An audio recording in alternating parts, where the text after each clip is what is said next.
أهلا بكم يا أصدقائي في سبوت أون المشاهير.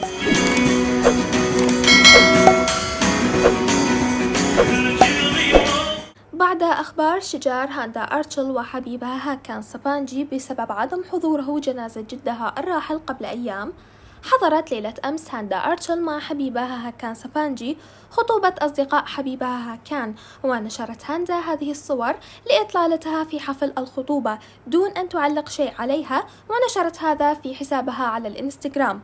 ونشر هاكان هذه الصورة خلال تواجده في الخطوبة لأصدقائه، وأيضا انتشرت هذه الصورة لهاندا وحبيبها هاكان من الحفل، حيث ظهر هاكان وهو يعانق هاندا، وبذلك فقد تصالح الثنائي ولا توجد بينهم مشاكل في هذه اللحظة.